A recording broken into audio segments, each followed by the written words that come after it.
Halo semuanya. Di video singkat ini, kita bakal bahas tentang pengukuran kinerja menggunakan Balanced Scorecard atau biasa disingkat BSC. Materi ini penting banget buat manajemen sumber daya insani.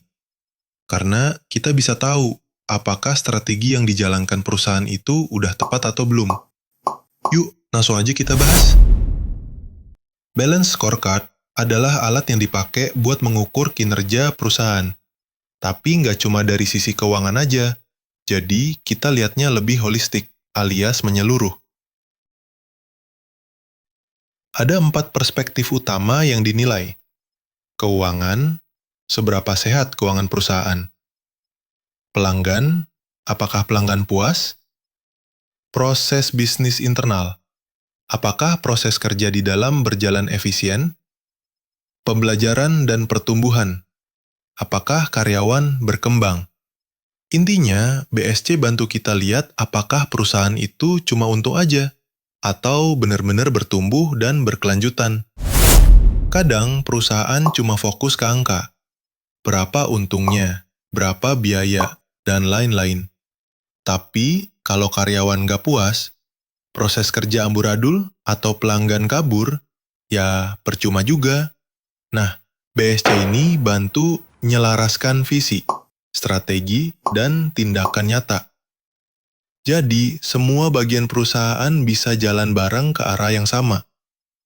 Sekarang kita masuk ke studi kasus biar lebih kebayang. Kita misalkan ada perusahaan bernama Kopi Ceria.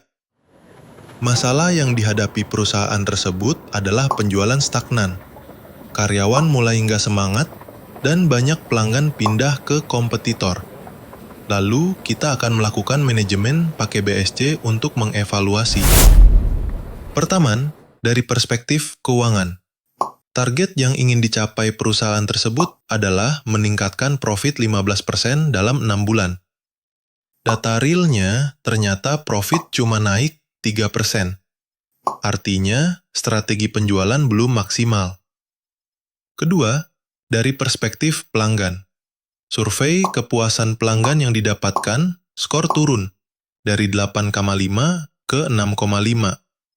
Masalah yang dihadapi adalah banyak pelanggan komplain soal pelayanan yang lambat dan varian menu kurang menarik. Ketiga, dari perspektif proses bisnis internal. Dari analisis workflow yang dilakukan, ternyata proses pemesanannya manual, sering error, bikin antrian panjang.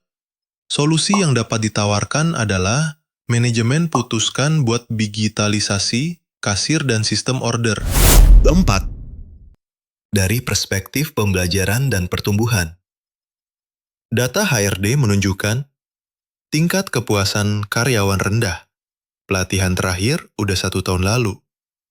Solusi yang ditawarkan dapat berupa manajemen mulai program pelatihan barista dan sistem reward bulanan. Setelah 3 bulan, dilakukan evaluasi ulang. Hasil yang didapatkan diantaranya, profit naik jadi 10%, skor kepuasan pelanggan naik jadi 8, antrian lebih cepat, karyawan jadi lebih semangat. Jadi, itulah gambaran sederhana bagaimana Balance Scorecard bisa bantu perusahaan menilai dan memperbaiki kinerjanya dari berbagai sisi. Buat teman-teman yang kerja di bidang manajemen sumber daya insani, penting banget buat bisa baca dan pakai BSC ini. Biar kita bisa ngasih kontribusi strategis ke arah perbaikan yang nyata. Terima kasih udah nonton, semoga bermanfaat ya.